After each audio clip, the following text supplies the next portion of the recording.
Are you suffering from the pain of losing a loved one? Today, my guest will share how God comforts him through the loss of his wife of 45 years. Before I introduce him, take a look at this video celebrating the life of his wife, Rochelle Neiman. Normally, stories don't begin this way. Death isn't something most people want mentioned when we talk about grace, love, and value of life. However, Rochelle Neiman's story goes beyond her memorial stone. We met in college on a blind date. We went out on Thanksgiving weekend. I never went out with anybody else ever. That was it. 18 years old. We were together every day for 45 years. Rochelle died from ovarian cancer. Time doesn't heal the pain of losing a loved one. Through Christ, feelings of loss can be replaced by joy-filled memories of life. I believe that cancer is defeated. When my mom was sick, she was fighting the disease that ultimately took her life. She would come in and do healing services in the church. And one night I remember she was so sick and so weak, I begged her to just let me or Shannon do the service and for her to rest. And she said, no, we're gonna go in and we're gonna pray for the sick. And I believe that people are gonna be healed. When she passed away, when I saw people's reaction, it became so real to me what her life had meant.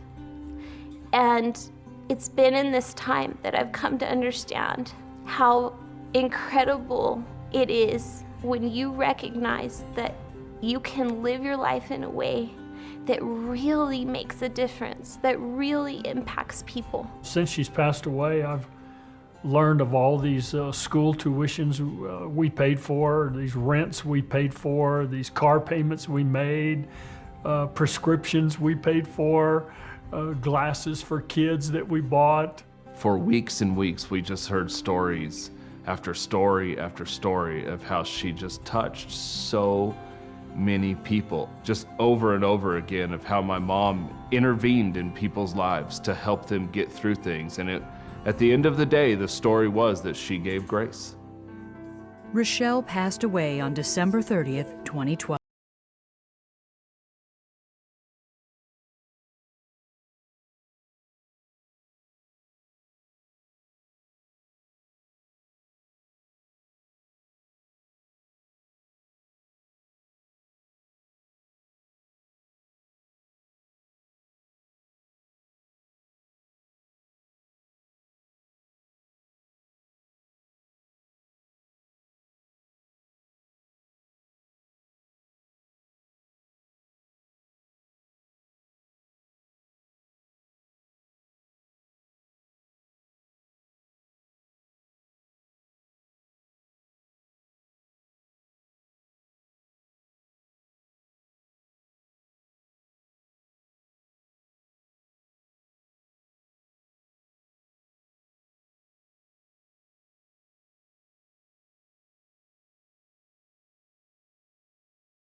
It's a gift from God, and you should live it.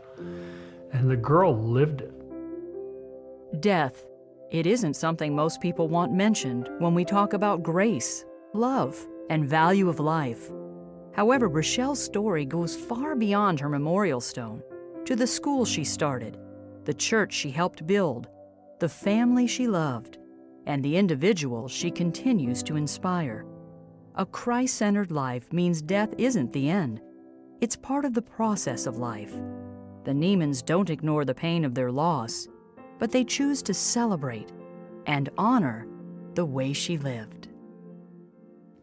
Well, Charles, thank you so much for being willing to be with us and share this very personal story and the pain and the victory of what's going on in your life. Well, it's an honor, and I'm very, very, very blessed to be here and to be able to share this. I hope it helps some people. You know, I always admire people of faith who, when they do have a difficulty, whether it's something as tragic as yours or the everyday trials of life, decide that they're going to not blame God, have a good attitude, and move on. So why don't you just tell us a little bit about your story and what you've been feeling? And we want to help the people watching today, because I know a lot of them are probably going through the same thing. Well, I would say that my story's kind of in two parts. You know, there was the part where we were battling the cancer, and Rochelle was really battling the cancer. Yeah. And then the second part was, you know, when she finally did pass away on December the 30th. And so it was about an 8-month battle for us. And what was that like for you, getting all those treatments? It was just, you know, incredibly difficult, as many people know. You know, it's, you know, of course, what I went through was nothing compared to what she was going through. It was very hard. You know, it was very difficult, very, very emotionally draining, spiritually draining on me, my kids, my friends, my church. It was hard on all of us, and obviously hard on Rochelle. Everything kind of came to kind of a pivotal point in my life on December the 23rd. We were at MD Anderson in Houston, and things were very difficult. Rochelle was not doing well, and it was very hard. And we had a hotel room next to the hospital, and I was walking.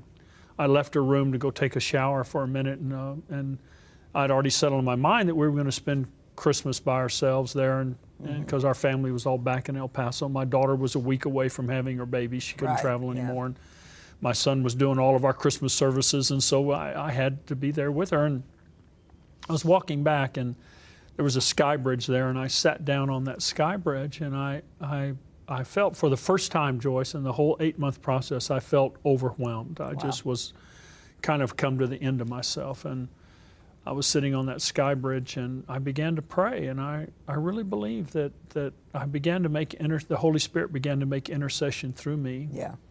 And I prayed just some very simple but powerful things. Looking back on it now, I realize that it really kind of set me down a good path. And the first thing I prayed was, I said, you know, Father, whatever happens here, I said, and I'm hoping you let her stay with me. Right. I said, but whatever happens here, I'm never going to ask you why.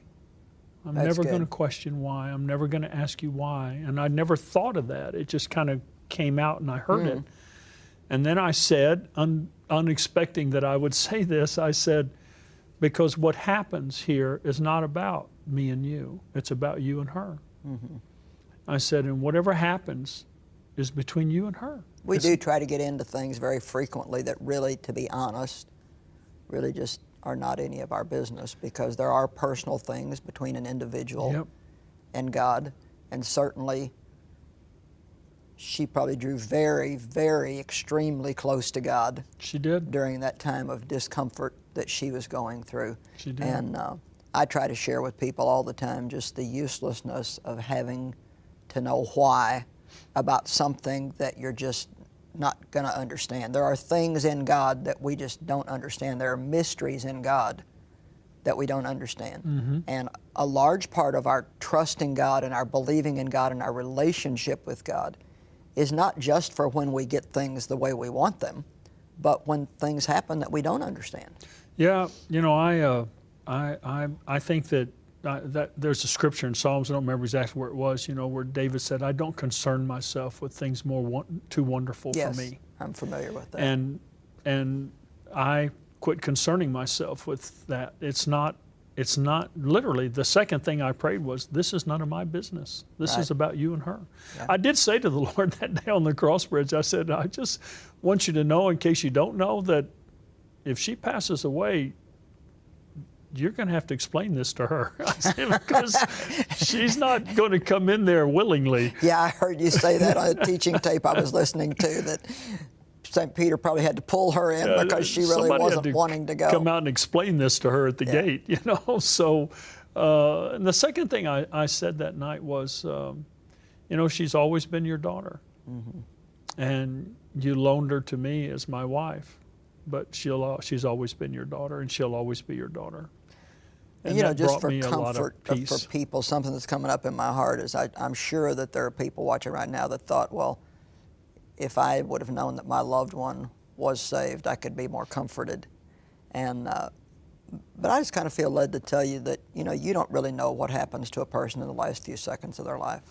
And even that, you have to leave that between them and God, and don't torment yourself over something that you're never going to know or understand. And I just want to reiterate here that I think this, I know I talked to you just, I don't know if it was the day after she died or 2 days after. The day after. The day after you called me, and I remember how just profoundly spiritually impressed, if that's an okay word to use, that I was when you told me that you had told God, I'll never ask you why. Because that is probably the number one thing that people do. They demand having an answer to something that really they're not going to have an answer for. I mean, even if you figure something out that you think suits you, it's not going to be a good answer. And how wonderful it is to be able to say, God, even in this tragic thing that is so painful to me, I trust you. I looking back on it, Joyce, I think that was probably what set me down the path to where I am today. That I just, and I would love to take credit for it, but it wasn't me, it was the Holy Spirit in me. And I really believe that in making that decision, that it then opened me up to the future. I do too. Because really if I had stayed there, I would still be locked back. Because I am convinced that I would still be asking God why, and He wouldn't be saying a word to me. Right. It's none of my business. Yeah. It's none of my business. And what happened there was not about me and him. It was about her and him. It is very hard to understand why someone like Rochelle, beautiful woman, being used by God, helping so many people, just really in the prime of life, would die. And then you have people that are seemingly as mean as a snake, Yep. you know, that just live on and on and on and on. But one of the things we have to keep in mind is that God is a lot more concerned about eternity than we are sometimes. Mm-hmm. And Rochelle's future for eternity was settled. And a lot of these people who don't know Christ, theirs is not. And we need to thank God that He is more long-suffering with them and continues to give them an opportunity. You know, we're going to return and continue talking with Pastor Neiman. We've got some other very beautiful, I think, comforting things to share with you. So be sure you stay with us. Well, certainly losing someone that you love can feel overwhelming. But God is our comforter, and He will help us through the pain of our losses. With me is Pastor Charles Neiman. Well, Pastor, we got a good start in the first few minutes of the program talking about how even though you had a terrible loss in your life of your wife of 45 years to that disease we all hate, cancer, that you made a very important decision early on, actually before she passed away, that you would never ask why. Now, why don't you just continue on, because I know there's a lot of people that are really hurting, and that was a very important first step. But what are some other things that has helped you to recover? I would say that immediately in the next couple of weeks after she passed away, that I basically, looking back on it now, it didn't come to me like this, but looking back on it now, there's been like 4 major things that I've done and continue to do that have really just solidified my life, my kids, my church. The first thing I knew when I was driving home that Sunday morning, I was at the first service, our first Sunday morning service when she passed away. She made me go to church that day. Made you go to church. I like that. And so I was driving home, and I had a few moments in the car by myself, and I prayed kind of a Texas prayer, and I said, you know, Lord, please don't let me screw this up. You know, help me. Well, actually, that's important. I remember hearing that on your teachings, and I kind of want to just explain to the people what you meant by that. That as a believer, as a man full of faith, as a man leading other people, and even just as our witness as a Christian, what did you mean by don't let me screw this up? Well, I knew that I could not let my kids down. I couldn't let Jesus down. I couldn't let the kingdom down. I couldn't let my congregation down. I couldn't let my friends down. You didn't all of a sudden want to act like you didn't believe what you'd been teaching people all your life. No, I believe in the abundant life as much now as I ever have. Right. And that, you know, Jesus came to give me that life and came to give that life to And that He Rochelle. loves you. And Absolutely. this didn't happen because you did something wrong. No. I don't know why it happened. It just happened. It just happened. That's You know, right. Welcome to life. God knows. Yeah. And so, you know, I just said, you know, I just don't let me. I'd seen people go through this, and I've seen them collapse and lose their faith, I don't turn judge away them from for it. God, No. blame God. Yeah. And I'm not going to do that. You know, we have a legacy, and I have this relationship with Jesus that I am not going to let anyone steal from me. And Rochelle would be furious with me if I did, and I'm not going to do it. That's and good. so, the first thing I knew, number one, I knew without the Lord having to say anything to me, I already knew this, that I had to get back in the house of God as soon as possible. Because Isaiah 40 verse 31, the King James text says, they that wait upon the Lord. But in the Hebrew it says, they that gather together before the Lord shall renew their strength. That's good. I was exhausted mentally, emotionally, spiritually. My kids were worn out. My church was worn out. My friends were worn out. Right. But me personally, I was exhausted. And yet, as you know, you can't call time out. You can't say, hold it, I'm going to, you know, everything stop, go in suspension while I recoup. No, Right. in 20 minutes, I was going to be at home with my kids, and they were there, and they were grieving, and my friends, and I was going to have to tell the church, and here it goes. It all goes in a new direction Right. now, Yeah. and I was going to have to step up, Joyce. I had no choice. I had to step up. I wasn't going to start looking for someone else. I had to step up. I could not fail. I could not fail. That's good. And I would not. That's would much not better fail. than just thinking, well, now I have an excuse to just totally No. fall apart. When I was in my car that day, one of the things I prayed was, I decided that in that car, I said, I'm not going to go through life with a limp. And I'm just That's not. good. I'm not. And so, you know, I got home that day and started doing the things with my family I needed to do. And the next night we were having our New Year's Eve service, and you know, I had people saying, well, you know, who's going to do the service? And I said, well, I am. I'm going to do the service. And people were like, you're crazy. And I said, no, I have to get in the house of God. I have to go where the church is, because there I will get my strength renewed. There I will mount up with wings of eagles. And I did that service. I did the Wednesday night service. I did the memorial service on Friday night. I did all 4 weekend services, and I haven't missed a service since. And in fact, I've done all my services at church, and I've taken speaking engagements around America and around the world. Not because I'm running from, I'm Right. running to. I'm running to where the strength is. And Where the God is, strength yeah. is in the house of God. It's among God's people. And then what were some of the other The second things thing that happened to me is that I went back to John 11, where Jesus raised Lazarus, and that incredible statement there where he said, I am the resurrection and the life. And you know, I'm like you, I'm a teacher. I'm always looking up words and studying words. And I looked up that word resurrection, and Jesus said, I am the stand-up and the recovery. I am the stand-up. And I realized for the first time in my life that when you get knocked down, and I hear people say, Pastor, and they mean it. They say, Pastor, I just can't get up. And I know that feeling. And you can't by yourself. You can't. And then I realized for the first time in my life, I don't have to get up. He's in me. And if I will let him, Right. he will get up. And when he gets up, I'll get up with him. He'll pull me up with him. And so I was in my bedroom one night crying and feeling bad and hurting, and I started meditating on that verse, and I got up out of my bed, and I purposefully imagined inside of me, it wasn't like a vision, I did it myself, and I saw Jesus stand up. And when he stood up, I stood up. That's good. And that he is my recovery. And then he said, I am the resurrection and the life. And the word life means I am the life that satisfies, dwelling in that life. And I had to say this, Joyce, and it was a very powerful statement, and I really pray people hear me when I say it, because what I said then was, I said on Sunday morning, December the 30th, Rochelle left me, but he did not. Right. And I cannot say, and we cannot say, and I know why people say it, I really do, but I could not say, I can't live without her. She did not give me life. Right. He gives me life. And she left, but he did not. And so I had to take that burden off of her, Right.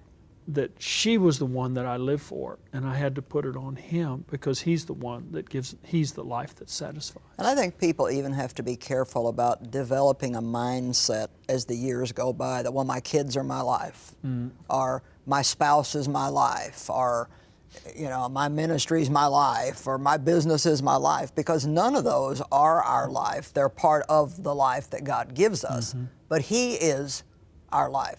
And I thought that was also a very good point that you made, that we have to realize that it's not people who hold us up and keep us going. They encourage us, they edify us, we love them, we enjoy them. Absolutely. They encourage us, but Jesus is our life. He is that life that satisfies, and by reminding myself of that in a greater way than I've ever understood it, then I was able to keep going forward. And then the next thing was, 2 Corinthians 11, it goes back to what happened to me on the Sky Bridge, but Paul makes that list of all the things that happened to him, beaten, robbed, all that amazing list. And I was looking at it one night and I thought, he never said, why me? Yeah. And if there was ever anybody that could have said, hey, why me? Why not Peter? Peter's the one that denied you. Remember him? Yeah. What about Thomas? Why isn't Thomas getting beaten with rods? Why me? I've never denied you. Right. And he never said that. He never said, why me? And I thought, I'm not going to say why me, because it wasn't me. It was Rochelle. That's good. That's very good. It wasn't me. And then the last thing is, he took me into 1 Samuel 30 with David at Ziklag, and he was having a good, life was good. David was doing good. In chapter 29, it said he was living upright. And I've always known, as you do, that sometimes really crummy things happen to good people. Right. Right. They just crummy things happen to good people. Yeah, they do. Things you can't explain. Can't explain. And that day, the Amalekites came in, took their sons, their daughters, their wives, burned their house, took all their possessions. Horrible, horrible day. And it says that the people turned against David. They all wept until they could weep no more. And then the men turned against David, and they were going to stone him.